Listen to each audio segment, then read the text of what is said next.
So today's show, we're going to talk about one of my favorite topics, and that is owner financing. In other words, how to buy properties from sellers without the banks, right? You don't need credit. You don't need a lot of cash. Well, hopefully you are not using a lot of cash. You don't need experience. And if you know how to structure these deals correctly, you can generate cash and you can grow your net worth in a very, very, very short amount of time. And by that, I mean a few years. Okay, so let's talk a little bit about what owner financing is. Traditionally, owner financing is when, traditional financing is when you would go and you'd find a rental property, right? And you're like, hey, I want to find a great property, great price, and I will go to the bank and I will get a loan to buy that property. I'll put 20% down. I'm going to qualify with the bank. They're going to check my credit and assets and debt to income. And I'm going to pay that bank every single month until that loan is paid off 30 years from now. Owner financing is when the seller, instead of getting cash up front, they decide that they are going to get the purchase price in that house in nice, easy monthly installments, right? Instead of taking it all up front. Now, sometimes there's interest attached to that, like there would be the bank. Sometimes there's no interest. But I can tell you that this tool is extremely powerful. I've used it many, many, many times. Anytime I could buy a property with owner financing, you have my ears open and my eyes open because I want to know more. Now, this stuff is not theory. You can do it right now. I'm negotiating a couple owner finance deals right now on some big commercial properties. You could do this on single family houses. You could do this even buying businesses, right? The limits to buying with owner financing is literally what's in your brain. So I'm going to tell you about one of my favorite owner finance deals of all time because it built into a strong relationship between me and the seller, and I also made a lot of money on this particular relationship. So back in 2016, I actually bought a property for cash from a homeowner. His name was Mark, and we paid $350,000, or excuse me, we paid $270,000 for a house that we sold for $320,000. And so this was a wholesale deal. We made about $50,000 on it, and that was a very good deal. And the seller liked how we performed on that. And by the way, again, we just wholesaled that deal, so we didn't have to come up with cash or credit. We didn't, it was just one transaction, and the deal was done there. Okay, but we kept a relationship with the seller. We knew that he had multiple properties. Younger guy. When I say younger, younger than most sellers, I'd say he was probably 48 or 49. And he had mentioned to me that he was actually really, really, really bad with money. And so about 4 years later, Mark calls me and is like, hey, I have another property I want to sell. I need money.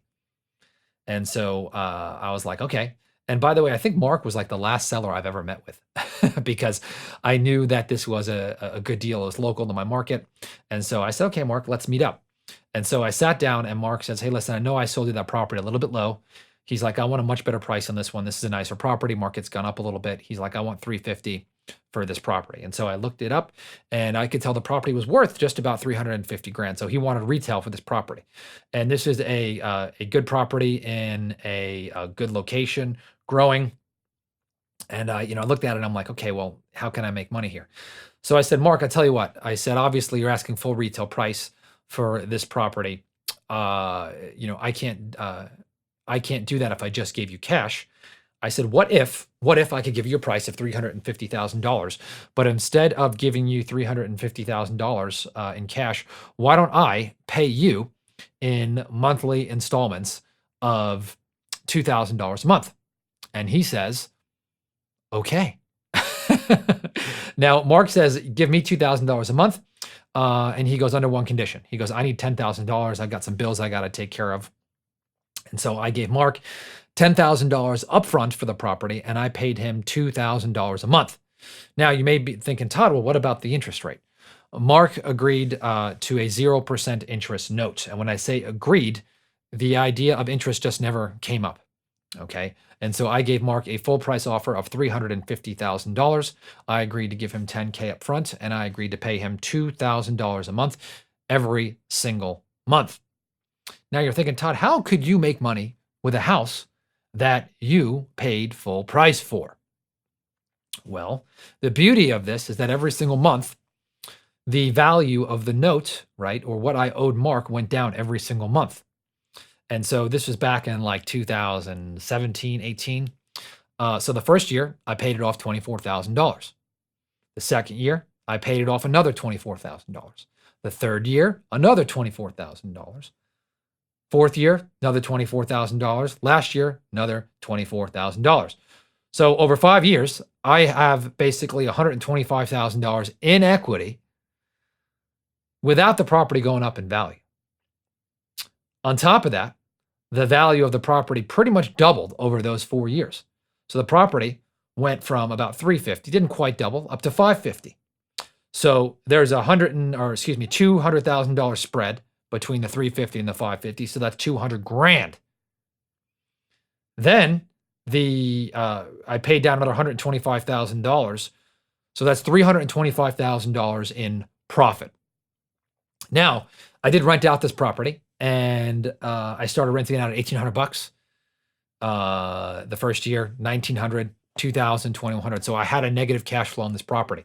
But for me, this deal was so good, I was willing to take that negative cash flow for a few years. Long story short, I sold this property, and I made a ton of money. Obviously, I made $350,000 on this deal, and I had only $10,000 down. Now, if I didn't have that, I used my own money to buy that. I always like to challenge myself to do no money down. So I had $10,000 in the bank, but I actually put this money on one of my credit cards that had a 0% interest rate. And so I put that $10,000 down, and I actually paid that off over a 12-month period with 0% interest. And so just because I wanted to get in for no money down. So I got a no money down. I did have a negative cash flow for 5 years on the property. I did collect some rents, and there was some appreciation. I also did get some tax benefits, which was great, but it was 350 grand. Okay, I've done this many, many, many times. You can combine this with subject to, where you take over an existing loan, and the seller will carry a second mortgage for their equity, right? You can do this where the seller owns it free and clear, okay? And you could do this on commercial property. You could do it on residential property. It doesn't matter. Anywhere where the seller wants to trade their cash up front for payments. Now, why would a seller do this? Well, sometimes the seller's just stuck on their price. Sometimes sellers, they don't want cash in the bank. They like the idea of maybe earning an interest rate from you. The other part about this, though, is that they can actually delay some of their capital gains. And so instead of paying one big chunk in capital gains, they can pay that over time. Now, here's the beauty of this, is that if someone has multiple properties and you get into a relationship with them where they are the bank, you are now like connected. And so a couple of years later, this is back in 2021, I knew Mark had some money in the bank from another property that he sold to somebody else through a broker. He had some cash. He didn't sell it to me. I was disappointed, but I knew that I had money. I said, hey, Mark, I said, would you want to put some of that money to work? He says, oh, the bank, they're giving me 0.00001. I said, well, I got a real estate deal. How about you give me $100K and I will give you 2% interest on your money. 2, as in 1, 2. And he says, no way. That's too low. I need at least 3. So Mark wired me $100,000 in approximately 2021 for one of my other real estate deals. I gave him 3% interest. And to this day, I am paying Mark back monthly payments on that 3% interest. Here's the crazy thing, is that inflation right now is like 8 or 9%. So I'm actually getting paid, if you want to look at it that way, to borrow this money. By the way, I still got a relationship with Mark. Mark can't hold on to money. And so me paying him every single month, he loves that. He loves that. He says if he sells one of his other properties, he's going to call me, right? Hopefully we'll do another deal. And man, this is just special. So I'd love to hear about some of the owner finance deals that you've done. If you have done an owner finance deal, you're watching this on YouTube, leave one in the comments. If you want to just let me know, maybe I'll give you a shout out on the podcast. You can email me at support@nolimitsrealestateinvesting.com. Some of my team will get that. Or if you want to check me out in one of my Facebook groups that I love to hang out with, go to wholesalingincgroup.com, wholesalingincgroup.com, and I would love to connect with you there. Hope you enjoyed today's episode, and I will talk to you on the next episode. Bye.